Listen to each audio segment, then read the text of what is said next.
Are you excited to be back at the sexy town, Dream Harbor?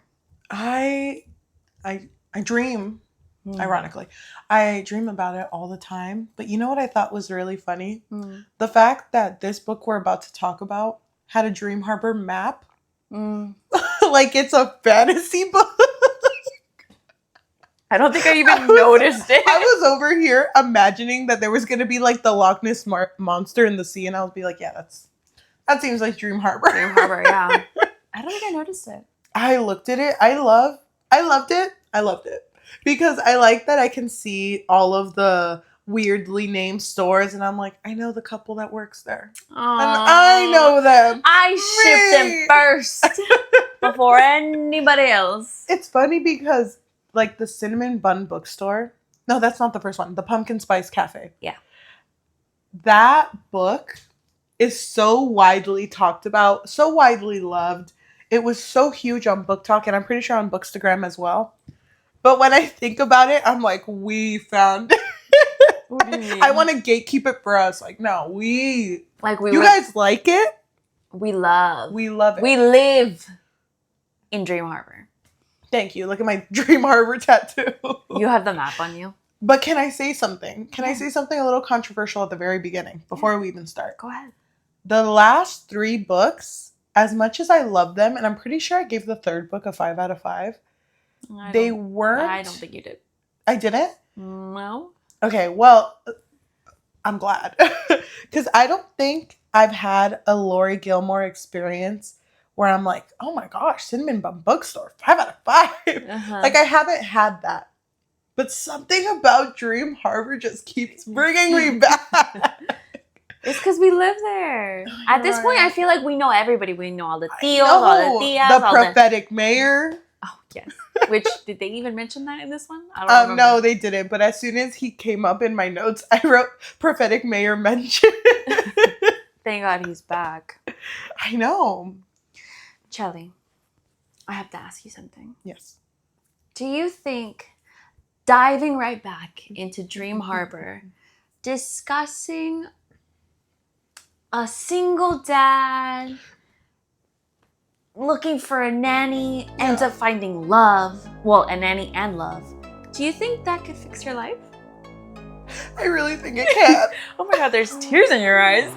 Welcome to another episode of the Book Fix Podcast, a podcast where we fix lives one book at a time, single father edition. I'm your host, Yajaira. And I'm your host, Cheli. Preface. I might cry. Oh my God. I always say that, but I think this is the one. I think you can finally clickbait Cheli cries. There's tears in this one. Have you cried in any of our discussions? Had we, if you watched our Hunger Games, the Sunrise of the Reaping episode, had we kept talking for one more minute at our last discussion point, I was close to tears. Really? Yeah, I felt my voice kind of waver, but I was like, she's going to stay strong. She's strong. I wonder if it's because of lack of sleep. Leave a comment. Leave a comment down below. Lack of sleep equals tears? Yes or no? Any doctors out there? I have cried so much these past 2 days because of the readings that we've done. So I might cry in this one. Just a warning. And can I say something? I did not expect you to cry in this one. I cried so much. Okay. Yeah, I think maybe you're a little bit emotional. Oh my God. Maybe we should talk about that. Off air. We can talk about that. I just think, because you know me, I have such a soft spot in my heart for kids. And because you're a teacher. Because I'm a teacher. It's funny because usually when I call you, I'm just like, oh my God, I'm at my wit's end. You're like, if I see a child in front of me. Oh, me on the weekends when I look at children, I'm like, don't even. They're down there. I'm not going to look at them. You're above them. Yeah. As soon as it hits 4 p.m., I'm off the clock. Yeah. No child in front of me. No. Get them out. This book, I feel like the tears are coming. Uh-oh. So why don't we just get started? Before we get started, though. Oh, yeah. We do have book clubs, which you can find at the Book Fix Pod. We're in Fable and in Goodreads. This month's book is going to be, drumroll please. I don't know why I didn't actually do it. I thought you were going to go like, shh. Like, please. That's so loud. Okay, what book is it? Enchantra by Kaylee Smith? Yes, Kaylee Smith. Okay. Oh my gosh. I'm not even ready. I'm not even ready. And this is for the book of May? Yes. So if you want to join in the discussion, please do. We will be discussing the book in the last week of May. We'll have an episode for it. Oh my gosh, I am so excited. Me too. I'm so excited. But this clearly is our book of the month for April. Mm-hmm. Oh yes, this is April's book of the month. Yes. Dude, time flies by when you're having fun. Dude, I know. So even if you're joining late, if you still wanted to add to the discussion on this book or the books we've read in the other past months, you can still join us on Goodreads and Fable. Yeah. If you want to find those links quickly instead of just looking up our name, we do have all of our links in our link tree, linktr.ee/thebookfix. Thank you. Okay, let's get started and talk about The Strawberry Patch Pancake House by Laurie Gilmore. This is book 4 of her Dream Harbor series. I would call them saga, historical gatherings, maybe. Okay. It's just so iconic. So our story starts off with a insta-love meet cute. Like the rest of them. Okay. Isn't it crazy that every single one of these has been insta-love? Can I say, and I think we agree on this couch, I hope we really do, I'm not a fan of insta-love. I think we've read so many books. I think all of our books so far have been insta-love. Have we read one that we've liked that has done that? Because I feel like we've had issues with that so much. You're right. I don't know. I don't think we like it. I can't think of the book that just really did it for me. Me neither. We'll get back to you on that though. Once I'm like deep diving on our episodes, yes. I'm sure I'll find one that I thought was okay. But this insta-love did not do it for me. No, me neither. We start with our character, Archer. He's the male main character. He's the single father who had a thing with this girl named Kate. And he hadn't seen her for the past, I think, 4 or 5 years. And he gets a phone call from Kate's mom and is like, she passed away in a car accident, which, by the way, it was a fling. Yeah, it was just a fling. It was in a serious relationship. He had not contacted her in like 4 to 5 years. Mm-hmm. And all of a sudden, Kate's mom calls him and is like, hey, she passed away in a tragic car accident. You need to come and get your daughter.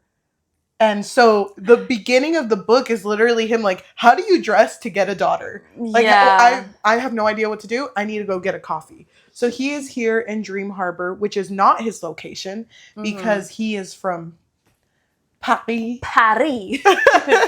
He was a Michelin-starred chef. Yes. Okay, he was out there with Ratatouille fighting that bitch. I know. He was like Ratatouille. I know him. I destroyed him.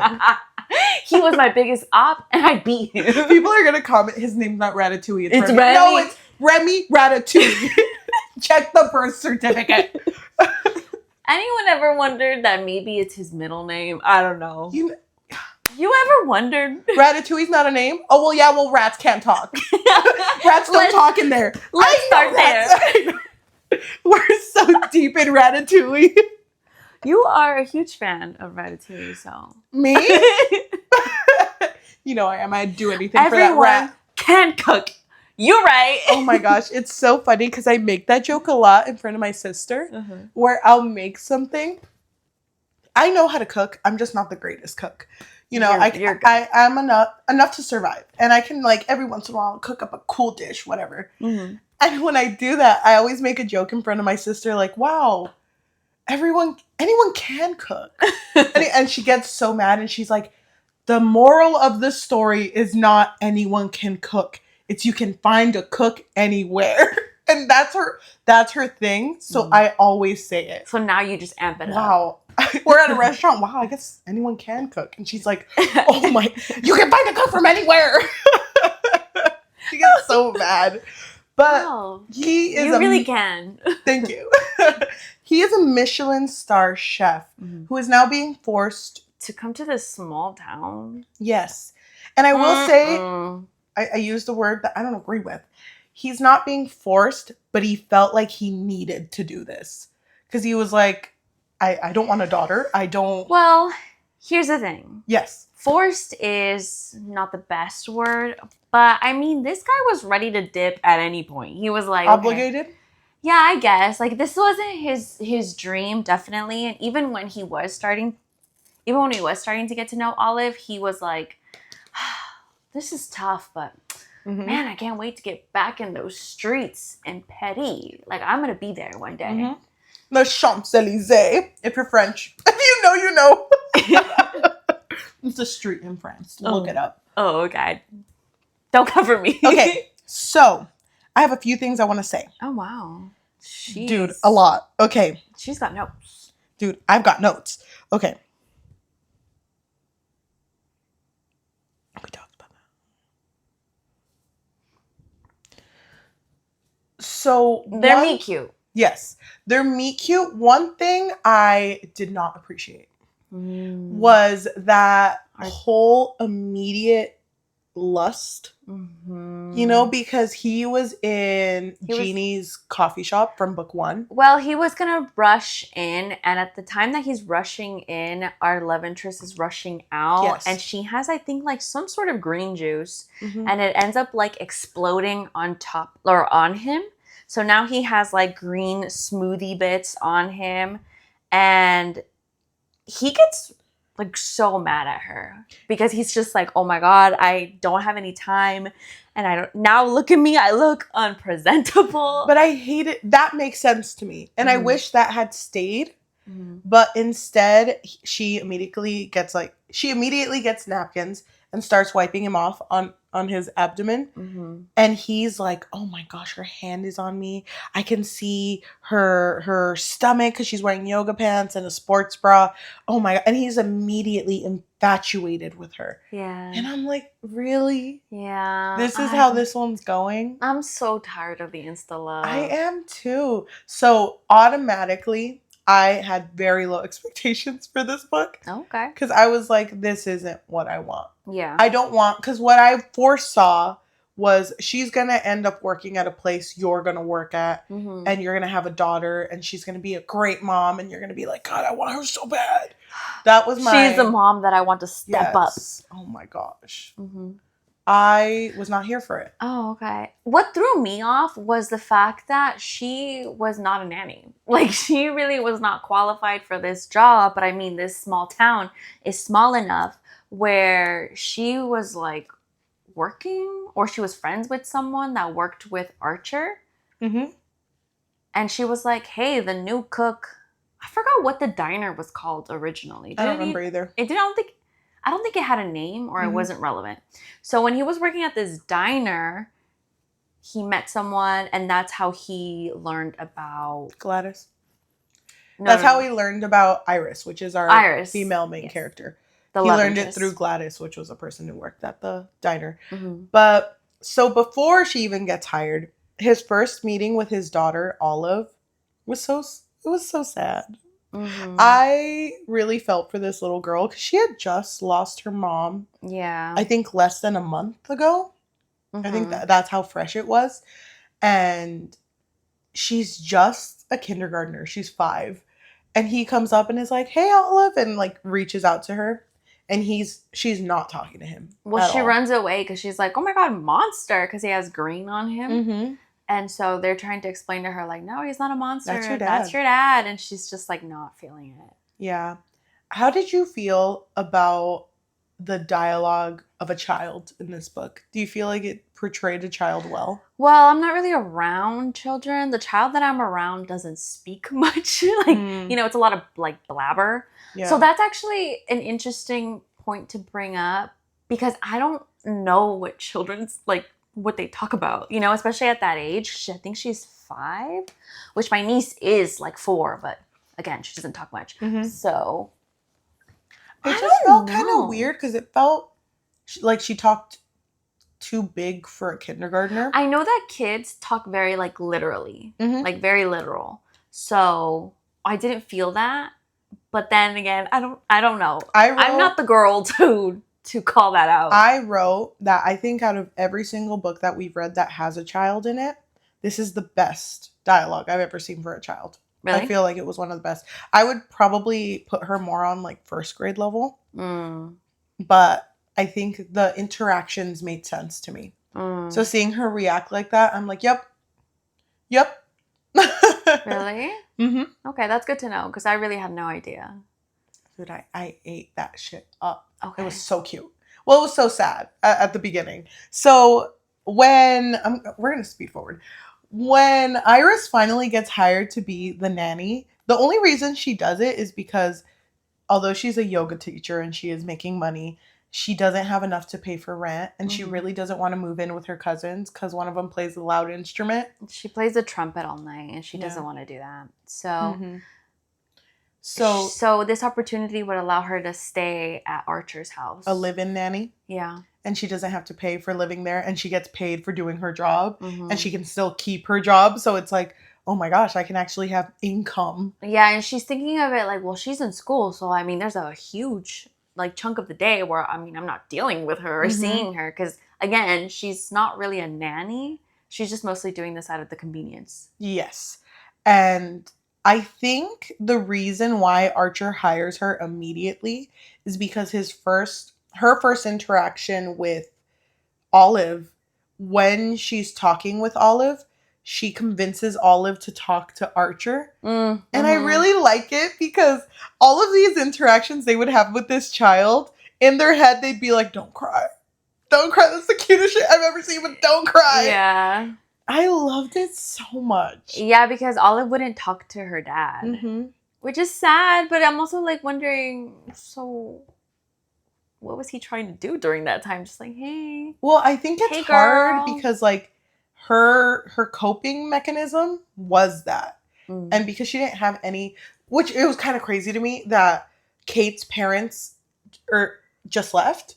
Oh yeah, they were just like out of the picture. You don't know him. Yeah. So for you to be like, yeah, here you go, bye. It's like, I expected you guys to be there. Yeah, to kind of be like overlooking, making sure that everything is good. I mean, this man hasn't been around children either. It would have made more sense to me if Olive stayed with Hazel and Noah, which they're from book 2. But if they would have stayed with Olive while he was proving that he can have this child, you know? Because I don't think when you're getting custody, do they do it that quick? Like, oh, you're related. I think they do. That's crazy. Because it's like... What if it's not safe? Well... They do a background check. Well, the reason why they did it so quick was also because Kate put him in her birth certificate. You're right. So that's why it was very fast. Wait, let me true. And then also, I think Kate had told someone, or she put it in her will or something, that, you know... You can trust him. That if something happened to me...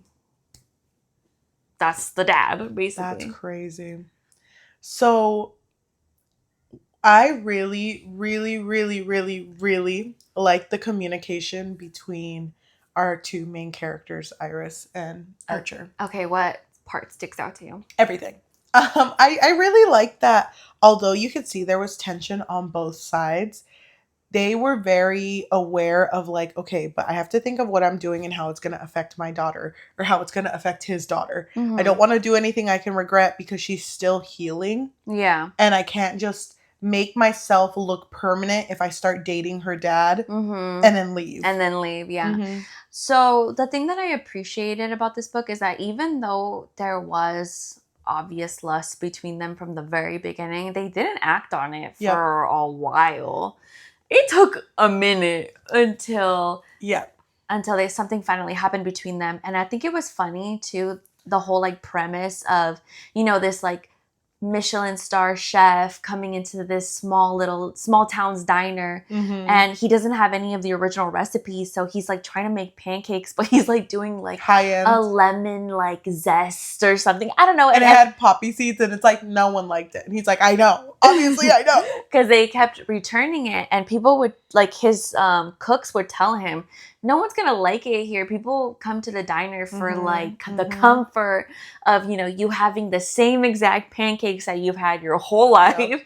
And so his whole like arc is basically trying to find the perfect like pancake recipe. And I thought it was so funny when even Iris was like, why don't we just have like a why don't we just talk about it in the town meeting? Because town meetings are a big thing, right?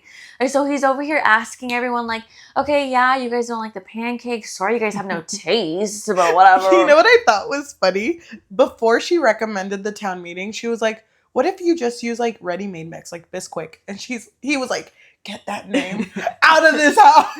I'm never using ready mix. He was so offended. But I knew that was going to be the answer. Like, I knew. So funny. But anyway, so at the meeting, everyone's just kind of like throwing in what they think would be the perfect pancake. So he's over here like, and he's very like type A, like writing everything down. Like, he would have notes. He would be like, okay, on this day I made this pancake and this many people liked it. This many people returned it. God.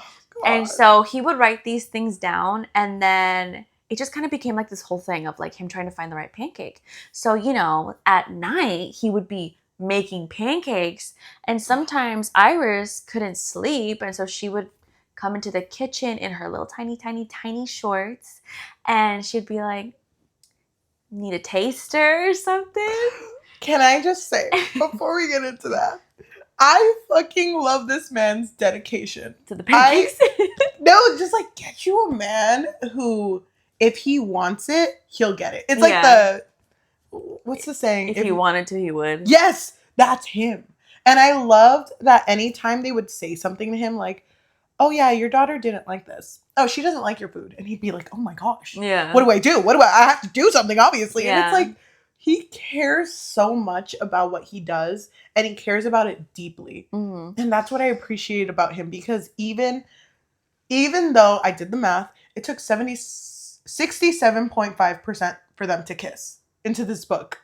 Okay. There was 67.5% in. So I love that he just really thought it through. He was like, dang, I want this girl so much, but I gotta be a good father. I thought it was so cute. His relationship with Olive was adorable. I love that she was so into like baking shows. Yeah. And so, I mean, I don't know what the heck they were eating before Iris was really like in the picture.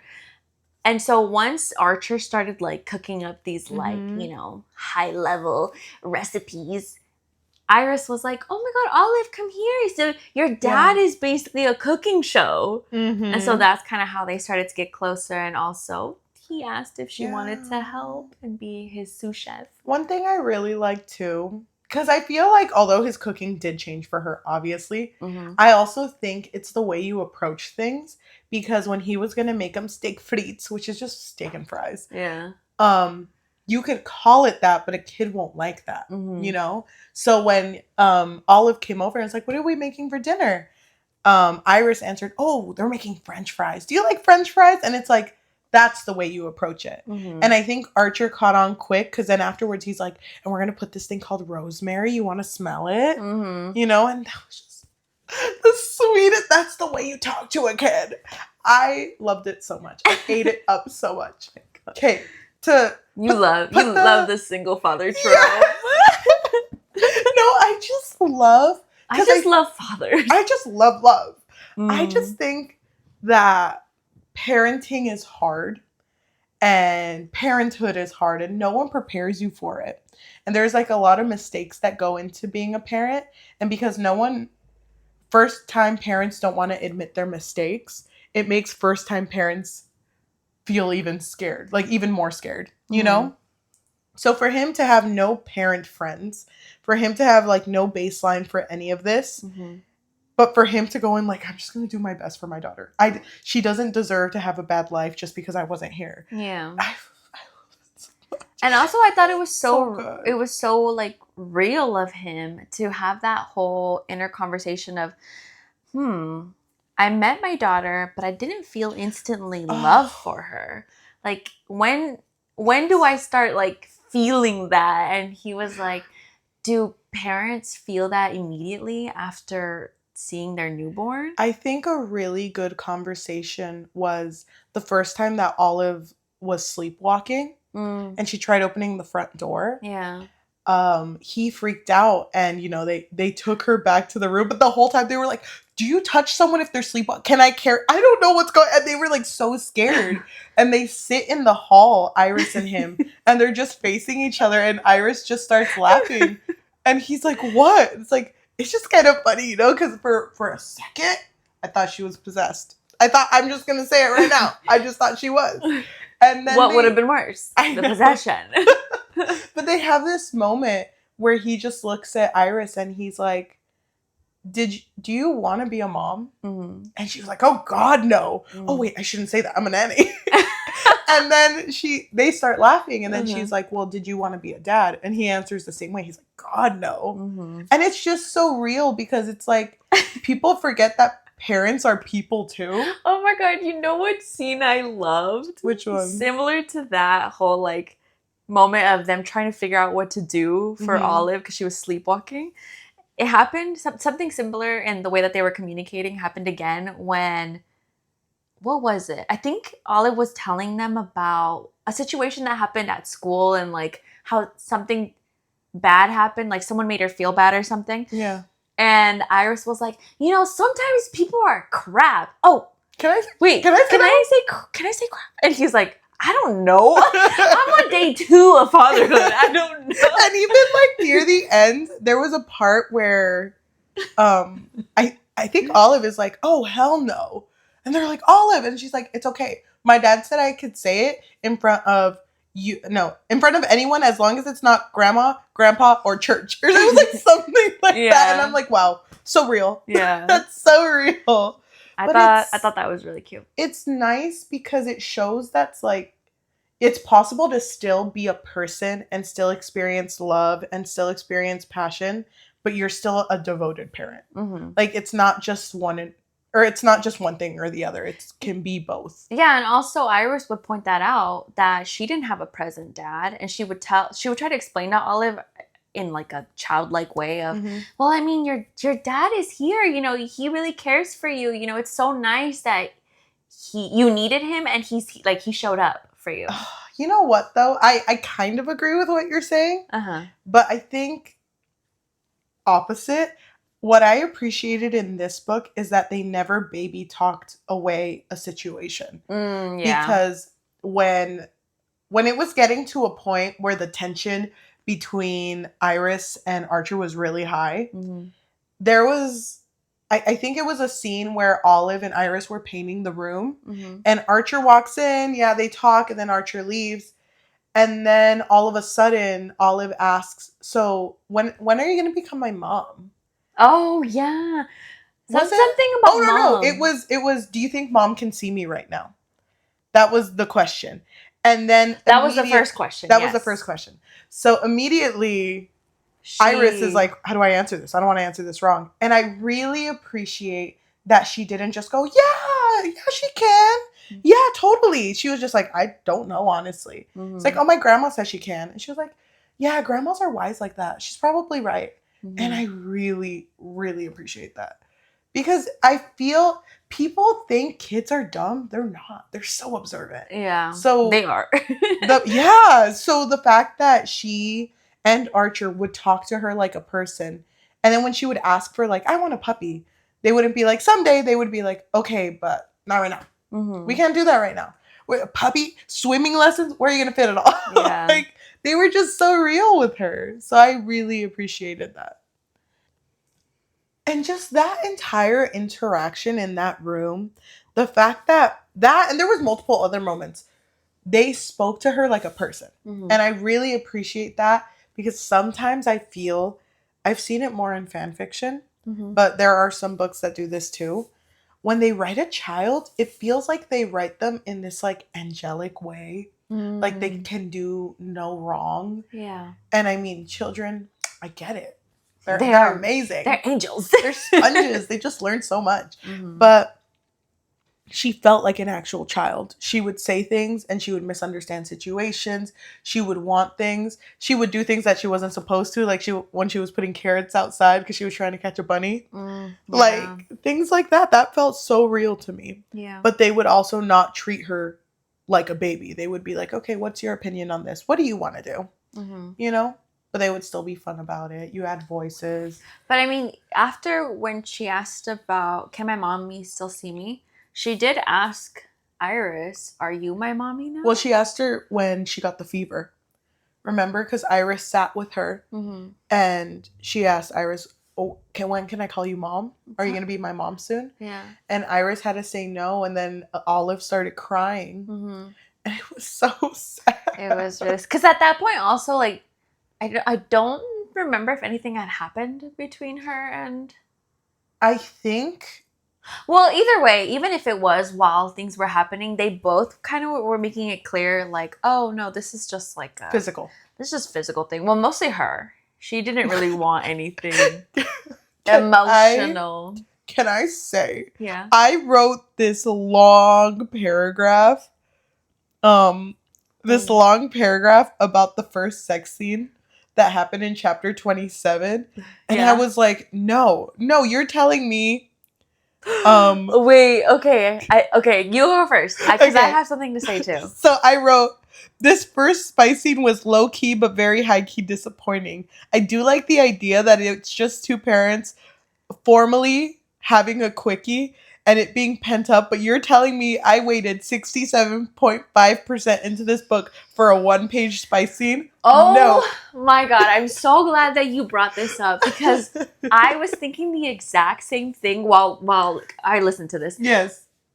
All of this pent up, emotions, I thought that it was doing a really good job at, keeping this tension between them because they both were really good at not wanting to cross the line. Yes. And then when the spice finally happened, I'm tired. Maybe it's just me, but I'm tired of the amount of times that women in these books are like, no, just stick it in. Just get in me. I'm ready. Yeah, there was no prep. There was no prep. There was no, the movie was still on. Yeah. Like I think 1 minute had passed probably in the movie. Like, it was just like... No, yeah, it was it was quick. Yeah. And yes. And I don't like that whole, like, the second time it'll be so much better. We'll have more time for each other. It's like, no, we had all of this built-up tension and you're just going to give me, like, crumbs? I wrote, I wanted more teasing, more dirty talk. That would feel like something Archer would do and Iris would initiate. Yeah. Because that was kind of their thing. They were so vocal about what they wanted. Mm-hmm. And I love that. I ate that shit up. Uh-huh. But we didn't get that. But it's funny because after they do have sex, she immediately leaves. Mm-hmm. Oh, yeah. She, like, runs away. Yes. And to me, I'm just like, what just happened? Did they? Did it happen or did I imagine it? She ran away to the shower, I think. Mm-hmm. Mm-hmm. And she was in there for a while and she had to be like, okay, I need to get out of here because he's going to start to worry. Yeah. And what she was worried about, and I love that they voiced it immediately. She was like, I don't want you to think that this is going to be something. And he was like, no, I understand that. And I'm okay with that. Yeah. If you're okay with that. Mm-hmm. So they agree there that it's only physical. He did want something more. But he was okay with what she was offering. Yeah. He was okay with it. Then the second half of chapter 27 is their second time. Mm-hmm. And it's so funny because I wrote, second spicy, JK, what I said at the beginning, Laurie, you're a genius. But I still feel like there should have been more lead up to it. Or it would have been funny since they were so vocal. They would have just planned it. Yeah. Like, you know what? She's leaving today. Let's just finish cleaning up the house really quick. And right here at this time at 4 p.m. we meet right here. Like, that would have been hilarious to me because that feels more real to me. Yeah. Or if they had planned, like, yes, we're going to have sex today. But then they both end up going to sleep. Because it's like, because they're both exhausted. Yeah. I would have loved that. Because that's funny. It's funny and it's realistic. This didn't feel like them. You know? So it was a little disappointing. I'm sorry. I'm sorry because I really like this book, so I'm so sorry. It's okay, Queen. So I feel you. I really liked the entire buildup of their relationship because even after they have sex, it does start off as a physical thing. But you have Archer like, oh my God, is it weird that I kind of want to start a family with her and settle? Like, I don't know. I just want to settle down and marry her. They're both my girlies. So he's like struggling. Yeah. And I think it's after their second time of having sex, he's at work and he accidentally puts salad dressing on pancakes. Yeah. And they're like, whoa, what's up? And he's like, I think I might have fallen in love with my nanny. I don't know. Kind of crazy. Do I call HR? I think I'm HR. I don't know what to do. Who do I call? And then she's... Oh my God. But then when he talks to his dad. Oh my gosh. And he is really He's always been very... What did they say? They said... Archer has always been very honest with his dad, even from, like, when he was a child. So when his dad asks him, like, what's up? He's like, me and the nanny. And immediately the dad was like, no. Nonsense. No. He's like, that's not how I raised you. Yep. And so he immediately drops it. But Archer, after his dad hangs up, he's like, I'm not satisfied with that answer. Yeah, because he was immediately, like, disappointed. Like, no, wait, I do want something with her. Something serious. I do really appreciate, though, that Archer was very much like whatever she wants to do. Because I'm over here with a full kid. Like, yeah. I can't just force her to settle down, not with only me, but my child.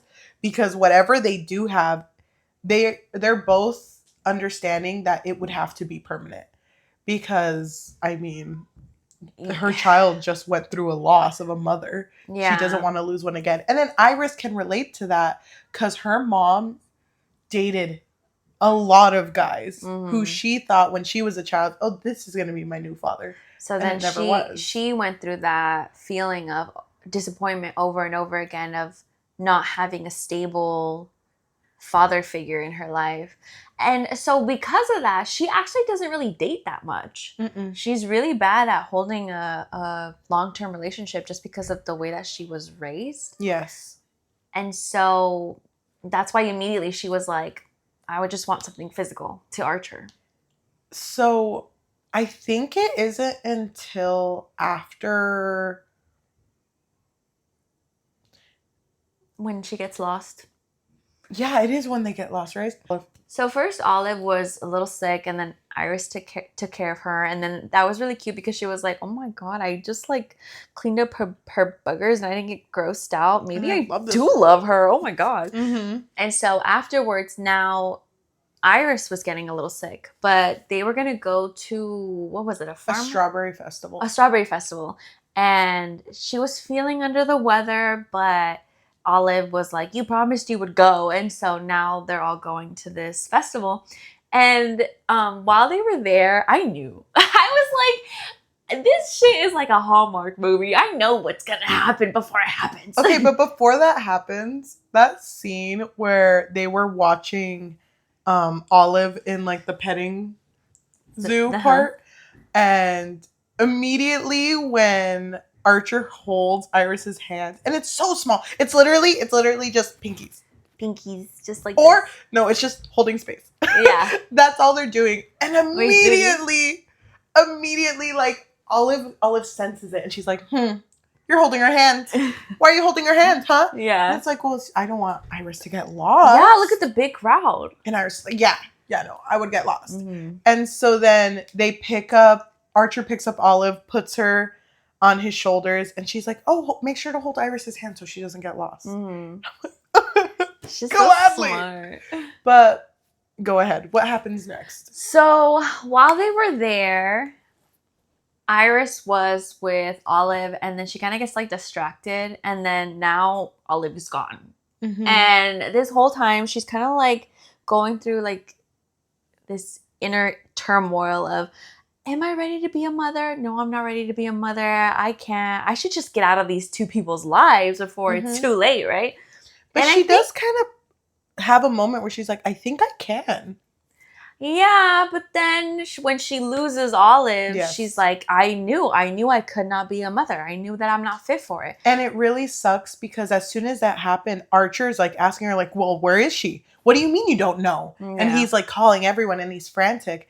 And she's feeling like she's to blame for all of this. She's feeling like disappointed in herself and also feeling like, oh, Archer's disappointed in me. So as soon as they do find Olive, Archer gives her a very stern talking to, and then, they go home. The car ride is really tense. Archer puts Olive to bed and then is like, I need to go check on Iris. Also, at this point, Iris just kind of like figured out like, oh, I'm pregnant. Oh, yeah, because she was like, there's no way. I didn't catch a sickness from anyone. Yeah. So she's pregnant. Yeah. Oh, my God. Do you think Do you think mid-Strawberry Festival, if you realize you were pregnant, what do you do?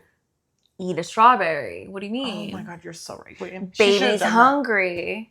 I'm eating for 2. Do you guys believe if I ever get pregnant, I'd be like, I'm eating for 2. I'm starving. Come on. That's so funny. The way you would tell your husband is like, can I order a strawberry, please? Oh wait, make that 2 strawberries. Oh, babe, make that an extra large. I know. And the cashier's like, what? What is she talking about? Like whenever I order anything, like any meals, and be like, the biggest you have. Can I tell you story time? What? This girl will never watch this. I know she never will. Okay. Story time. When I was in middle school, fresh in middle school, so it's like we're still basically elementary schoolers, but we're going into middle school. Mm-hmm. I used to know this girl that was in my home ec class, and she was boy crazy. Okay. Yeah. And there was this guy that really liked her, and I guess they kissed during recess. And I was at home ec freaking sewing. I'm like, oh my God, T. Like trying to hear all this. And so she was telling because we were working in a group of 3, because it was, do you remember the module home ec classes where there were different computers, and then you would sit in a module with a few people, and every week you would change. So we were in the sewing module, but then next week we would be in like the cooking module. Oh, okay. So we were in the sewing module, so it was only the 3 of us. Uh-huh. And so she was telling her friend, oh my gosh, I'm going to make up a name. Me and Greg, mm-hmm. we were just sitting by the benches, uh-huh. and we kissed. Uh-huh. And the girl was like, oh my God, you kissed. It's like, but do you think you're going to get pregnant? Like, do you think, and she's like, I don't know. Like, I don't know. And me over here, I was like, oh my, is she going to get pregnant? You know? You're sewing like, oh my gosh. Oh my God, I'm nervous. I know. I stopped sewing my square and I start sewing diapers. I'll help you out, girl. I know. So then the week goes on and she keeps talking about like, yeah, the other day we held hands and then we kissed. No, he kissed me like 3 times. It was crazy. And it wasn't even... They weren't doing anything else but touching lips. You know what I mean? Oh my God, dude. Baby stages. Uh-huh. Baby stages. And then there was one week where she came in, and I think we were at our cooking unit where you're supposed to learn how to cook in the microwave. Yeah. And she just started going, I can't. Yeah, I can't. Oh. And her friend was like, what's up? Are you okay? Are you going to throw up? She's like, I think, don't tell anyone, but I think I'm pregnant. You know? And but you were there. I think I know, me turning around. What? No, I mean, like, were they telling you too, or were you just there? I was kind of to myself. Like, we were a group of 3, but it's because our last names were close to each other. Oh, you know? Okay. But me, I was over here making freaking omelets in the microwave, and Samantha! You know, like, I was shocked as well. Have you told your mother? And it's funny because by this point, we have already had the talk in the schools. You know, when they come in, they give you the period talk, but they also give you the pregnancy talk. Mm-hmm. So I knew by that age, like, you have to have sex. But then I'm just like, but what is sex? Like, did they somehow get around it? Because they've been kissing, but they've been kissing a lot, you know? Because as a child, you're like, but what if a hug is enough? Yeah, I know. You know? What if a hug is just too good? And I don't want y'all to come for me because she said she was pregnant. I'm going to believe my girlie. So she was over here like, I don't know. I don't know when I'm going to start showing. And I'm just like, Samantha, oh my God. You know, so I was so invested in her story. Uh-huh. A month later, I'm like, I was an idiot. Like, no, that's cute. Why did I think? I was so worried for her, dude. Yeah. I would come back from school, and you know when your parents are like, "Oh, go. How was your day? How was your day?" And I'm just like, oh, "You're not gonna believe the hardships of a 12-year-old." Like, it was so tough out there today, Ma. So we're gonna need to start a GoFundMe or something, a fundraiser. Mom, can we go buy baby clothes for a friend? I was so nervous for just a bunch of diapers. My girlie. Yeah. Shout out, she wasn't pregnant. She wasn't. I'm so happy for her. Yeah. That's really very, young. very, very innocent children. We were very fresh into that year. That's really cute. Yeah. The innocence. The innocence of a child. Yeah, dude, It's so good. What were we talking about? I just wanted to share that. No, that was a really good story time. I love Thank that. you. I don't. Do you remember what we were saying? Well, when Iris figured out she was pregnant. Oh yes, she is packing up, and I love Archer so much because he's like, sweetheart, please, what are you doing? And she's like, I gotta go. You saw that I'm clearly not fit to take care of I'm Olive. not fit to be a mother. Yep, I gotta go. And he was like, no, please, what does this mean? Like, what do you mean go? And it's like, it's done. It's done. And he was like, can you please just wait a day? Just a day. And then let's talk about this tomorrow. Yeah. Because a lot happened today. And she was like, okay, fine. Let's wait a day. But then the chapter ends with, because he was going to sleep in the hallway because he was so scared of something happening to Olive. But the chapter the sleepwalking ends with him going like, I should have stayed in the hallway because by the morning, Iris was gone. And she left a note for Olive and for Archer. Very different vibes, though. Yeah, she drew a picture for Olive and was like, I love you forever. I'm going to go stay with my cousin for a bit to help. Bye. And then his note just said, sorry for everything. No heart. Well, you didn't draw me a picture. I know. Nothing? It's so sad because I always think about this. If I were in that situation. First of all, yes. That's what I wanted to ask you at the beginning of this episode. Cheli, you're a dating woman. You know, you're out there. Would you date a single father? I think I would if they were a good father. Really? Like present in their kid's life. Because one of my friends is also a dating woman. And she started dating this guy who is a father. And she's way younger than me. So I remember when she told me that. And back then my mindset was like, no, you don't want to jump into someone's family. Yeah. That just feels wrong. The already established family. And she was kind of in the same sense of like, you're right. That does feel kind of weird for me to, what, am I going to become this kid's mom? Like, it's so weird. And this kid, he is already old enough to kind of come up with his own opinions on things. But she told me that she talked to him about it. Like, what, if this becomes serious, what expectations do you have? Yeah. And he was like, well, I'm not expecting you to become his mother, but I'm expecting you to understand that time with my son is priority. You know? And like, he basically told her, like, I hang out with my son a lot. I take it very seriously because they co-parent, the ex-wife and him. Yeah. And because my friend became such an important role in that family, she started getting invited to all the family things. But it was like, because I want my son to know you because you're a part of my life now. That's beautiful. That's beautiful. That's, I think, bare minimum for me. Yeah. Like, you have to be like that. I don't like the idea of someone having a child and be like, you can never make me. Well, I would understand it, like, first. At the beginning, of course.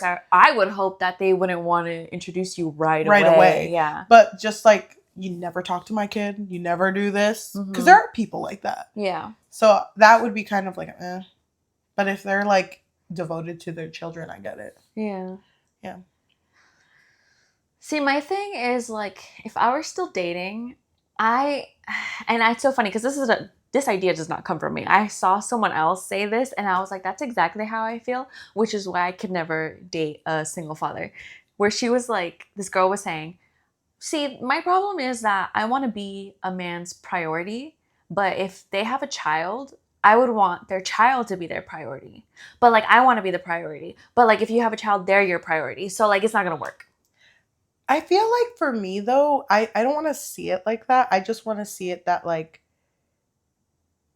if it's that serious, and it's a single father situation where, like, the mom is no longer present, like something like that, I would want it to be, like, you're willing to put me in your bubble now. Like, you're willing to make time for both of us because you care for both of us. And I think that's good.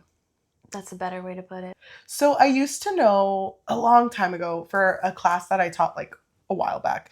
I had this girl, and preface, I teach like middle school. I had this girl who, she would struggle a lot in class. And I was very nervous to call her parents because I assumed, like, oh, she's struggling a lot in class. Her parents are probably going to be really mad if I call. Mm-hmm. And I remember calling because there was a female name. And I was like, okay, I'm probably going to talk to her mom. Yeah. And when they answered, it was a male voice. And, you know, it was a gender neutral name. So it was. Oh, okay. And I was just like, hey, if you're the guardian of this. And it's like, oh, it's just me. It's just dad. Mm-hmm. And I learned later that mom was not in the picture, not present. Okay. And I remember telling him about her grades, and he was just like, he was a construction worker. He's like, what do I need to do? Do you need me there anytime this week? I will call off. Like, what do you need? And I was like, I think you just need to be present. Yeah. So, like, asking her, you know, like, how are you doing? How's school? You want to sit with me and you do homework, but I, like, just be present. Mm-hmm. And he would call me almost every day to just be like, oh, today was good. Today she finished her homework and stuff. And then my school had a eat with your kids day. Mm-hmm.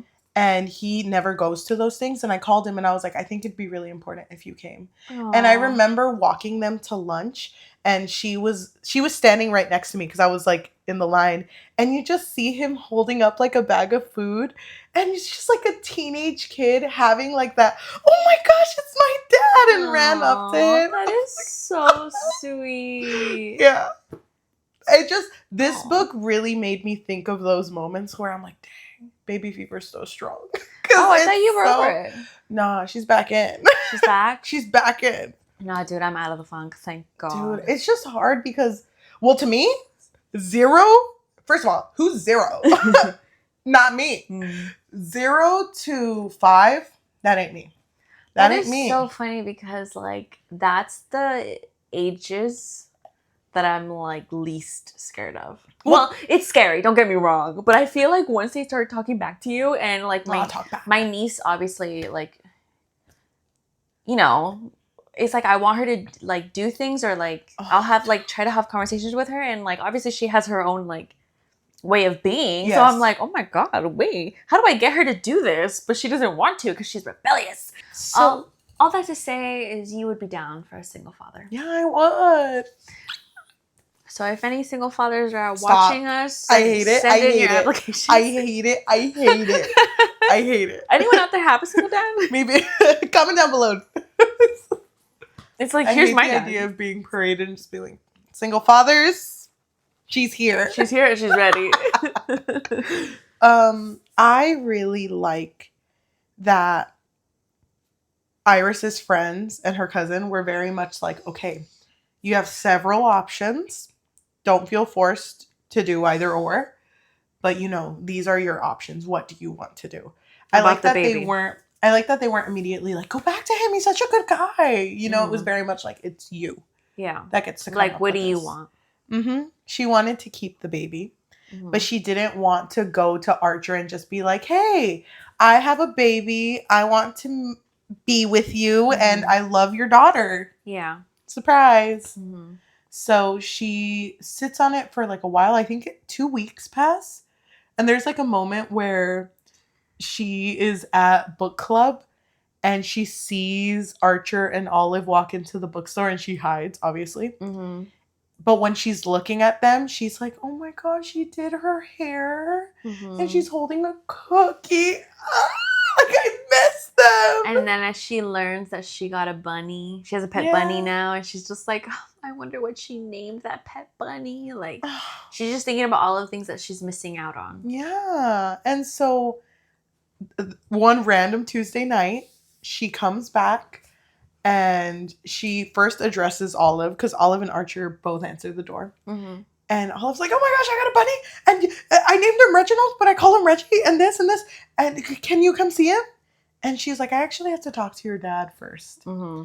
And I love how much they communicate, like, not beating around the bush. I am pregnant. Mm-hmm. It is yours. And Obvi. Yeah. Just scared. I know. No, but he was so like, that's my baby in there? Mm-hmm. That's my baby? Mm-hmm. And she was like, yeah, and I love you. So if I could please reapply. Just imagine. As a nanny. But he immediately is like, of course, I still love you. And I have always loved you. And I do want you to be part of this family. So then when Olive comes back, I think they're in the middle of hugging. Mhm. And the way to get it to her, like, hey, this is happening.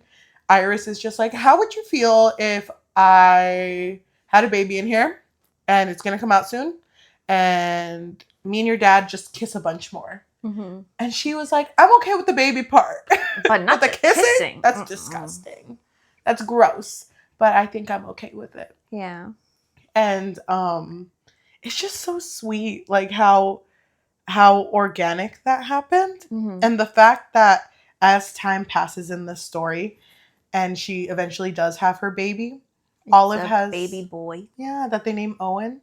Mhm. Olive has this moment where she's like, so Owen's gonna call you mom. Can I possibly call you mom too? yeah? And then Iris has a moment where her and Archer had talked about, like, I'm not gonna ask her about it, I'm gonna wait until she wants to ask me. Mhm. Which is so good. Mhm. It's so good. So well done. And their love for each other still so good.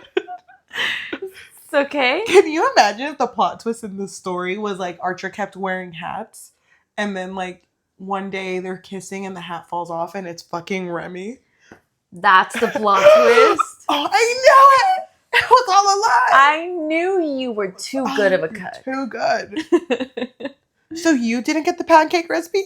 He did! Who have I been falling in love with? And the pancake recipe, the one that the whole town loved, it was just Bisquick. Which I don't blame him. Which was so obvious. I don't blame him. Bisquick? Mm-hmm. His expensive, what was it? His like leveled up Creme, poppy seeds, whatever the heck. elevated pancakes. Yeah, they sounded really good. They did sound really good. Just And they saying. did sell. It's funny because what sold more was when he would name it based on what the town people wanted, Noah's pancake. Mm-hmm. And it's like, damn. So out of all of the recipes that he had, and when they went to the town meeting and the people were saying like, I would like this kind. No, I would like this kind. So then he started to make those and name it after them. Yeah. That was so nice. But at the end, they reveal the name of the diner now. And Olive named it. And it's the Strawberry Patch Pancake House by Laurie Gilmore. She said the whole thing. She said the whole thing. It was weird because she said by Laurie Gilmore, book 4 of the Dream Harbor series. And it's like, wow, Olive. Where everyone is sexy.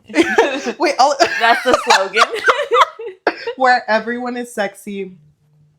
Asterisk. Also, our mayor is prophetic. Thank you.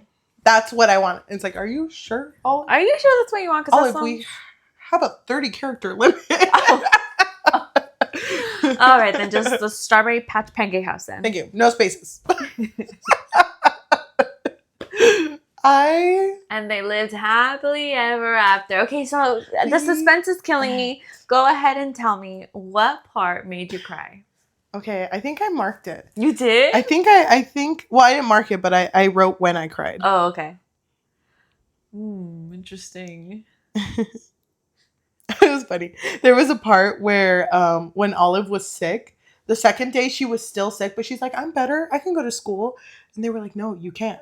Mm-hmm. You got to stay home. She's like, but today's library day. I'm not going to get new books. And it's like, well, I'll take you to the library later, Olive, and you can get books then. And as many as you want. She's like, 150? I was like, well, can you carry 150 books? And she's like, yeah, probably. And I just wrote a kid declaring they can carry 150 books, too real. They're always like that. Oh, you want me to pass out books? Let me carry all 70 at the same time. It's like, you didn't think it through. They're just overly confident. And I don't blame them. I just want these two people together. Please, please, please, please. I cried at the part. One of the parts I cried was when Olive got whipped cream off of her plate and put it on Iris's nose and was just like, got you, now you match me and my dad. That's just so beautiful. It's so beautiful. You don't get it. It's just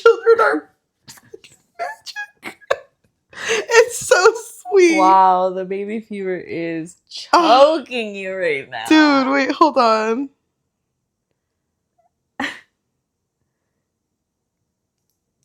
Wait, the whole part when she was talking about her mom seeing her made me cry. her mom seeing her? Can my mom still see me? Oh, okay. The hallway talk where they were like, God, no, I didn't want kids. That made me cry. Okay, so you cried a lot. I cried a lot in this book. I love how kids are just so quick to change. Like, I don't know, they're just so good. I love children. Yeah. Yeah. But I only love them Mondays through Fridays. After that, I'm 8 a.m. through out. 4 p.m. Yeah, after that, kid gets in front of me, it's on site. Oh. Wait, hold on. I'm getting the vibe here. And What's your vibe? Maybe a little off, possibly. Okay. I'm getting the vibe that this is a contender for your book of the year. Is that right? I feel like this year... You're full of love. Yes, but also, have you noticed I haven't really given any 5 stars? My only 5-star has been the first book we read in January. Well, second book we read. Horns for Hell by Rafael Nicolas. Okay. And then after that was Sunrise of the Reaping. No other book in between has been a 5-star. Wow. So this book is my third 5-star of 2024. Wow. Oh my I think Laurie Gilmore has me in a chokehold right now. She does. She's like this. You're a citizen of... She's like whispering sweet nothings into my ear. You're sexy. You're said. I'm just like, okay, fine, I am. You're next. I know. You're the next. You're going to be the next victim in my book. Oh my gosh. I feel like she has me in a chokehold. She has me in her clutches. Like, I could feel her fingernails and I just can't get out. Yeah. I'm happy with it though. Yeah. I think that she's growing as a writer. You can obviously see the difference between this book and the first book. Because, I'm sorry, Laurie, I'm gonna drag you a little bit, but just look away. The first book was just too cringy for me. Yeah. It was... You know what? I agree with you. That Thank I feel like every book has gotten a little bit better. But even like the last one with Bennett and Kira... Oh, yes. It was still cringy for me. Mm-hmm. Like, it just didn't feel realistic that I'm going to go outside and hang papers with loving quotes in the tree. It's like, it's cold outside. Damn, I don't remember that. Yeah, so it was... And the fact that she named her dog Bennett after him. I was like, this is a guy you dated. Dang me. Sometimes you just want to say the name. So... To me, it felt just so much more real for them. But I feel like it still had cringy moments, though. I ate it up. But you see the difference, though, right? Yes. Like, you were eating it up. I was, because... Cringe and all. But it was just so good. And the thing I appreciated, too, was that there was no big miscommunication issue. There wasn't a big, like, no, I didn't mean it like that. I didn't mean I hate your daughter, because I was so scared that it was going to do that. Oh, because I felt like the other books had moments like that. Mm-hmm. Where I was like, wow. Or actually, it's kind of weird, because in all the books, there was time limits. Like, but I'm gone by June. Well, there was kind of a time limit. Mm-hmm. That's where I thought this one was going to go, because when he was meeting Olive and, talking to I don't know what they are, Child Protective Services? Who are these people? Yeah, they were. Whoever was giving him Olive, they told him, oh, in 6 months, we're gonna go through your case again to see if, like, this is a right fit for you or a right fit for Olive. So I thought that's where it was gonna go, where it was gonna be like, oh, in the 6 months. Yeah. So, because there was a moment when they were both thinking, the town can't know that he's, with the nanny, because it's going to make him look bad, right? Yes. But that never really mattered. It never really came up. And also, they had mentioned that it mattered for the case, but they just said it like once in passing, and then it was kind of just like, whatever. True to how it is in real life. I'm just saying. They're so bad at getting back to you. Mm. So yes. But it seemed like less of an issue in this one. And it seemed like more of a healthy relationship between a single father and someone who is preparing to get in a relationship with someone with a child. Yeah. And I think it was so well done. And I give it a 5 out of 5. And if Laurie Gilmore just wants to reach out, the bookfixpodcast@gmail.com. We will read anything you write, Queen. Anything. You want us to draft your emails? Do you need a secretary? Do you need an assistant? Do you want coffee? Girl, you're so busy. I'll make time. She won't make time. Don't even reach believe out, her. Laurie. Don't believe her, Laurie. Reach out, Laurie. I'll ignore your email. Because I'm too busy. Okay, I love that you love this book so much. Okay, go ahead and hate on it. It's definitely not a 5 for me. Okay. There were some cringy moments. I don't know why I can't think of them right now. Because you love it so much. No, but also just that whole like inconsistency of, was there going to be a time limit or not? Yeah. I do agree with you though that I did really appreciate the communication between both characters, between the both love interests. But I don't know. This isn't really like something that I would reread again, you know? Also, again, I'm over the insta-love. I'm so over it. And then I thought it was a little gross because he immediately was like looking at her cleavage, you know? I would give it like a 4. I'm okay. I feel like a 4 is, well, I mean, there's nothing you could do with. No, I'm okay. I'm giving it a 4. I'll allow it. You know what? I'll allow a 3. Wait. I just keep going though. I'm not going to rate it. No, I think I would give it a 4. I think that's good. I love that for us. I love that for us. To anyone who is listening, whether that be Spotify, Apple Podcasts, Amazon Music, or anywhere you get your podcasts on, thank you so much. If you could leave a rating of 5-star, because it helps us a ton, and it takes like 2 seconds to do. And it just really helps us out to be like in people's feeds more. You know, we're recommended more, and we do really appreciate the people who have given us 5 stars. It helps so much. If you want to leave a review and recommend us our next read, that would be amazing. I want romance. That's what I want right now. It's the time for romance. You want romance? Yeah, that's what I want. Oh, Okay. So if you're looking for another way to support us just a little bit more, we do have a Patreon, which you can find at patreon.com/bookfix. But if you're not looking for something that's like monthly, then we also have a Ko-fi, which is ko-fi.com/thebookfix or buymeacoffee.com/thebookfix. If you are watching us, thank you so much. If you can like, comment, subscribe, and hit that notification bell because we post every Tuesday and Thursday. I do want to say all of our other Dream Harbor episodes are bangers. So if you want to hear us talk about the other Laurie Gilmore books, go ahead and check that out.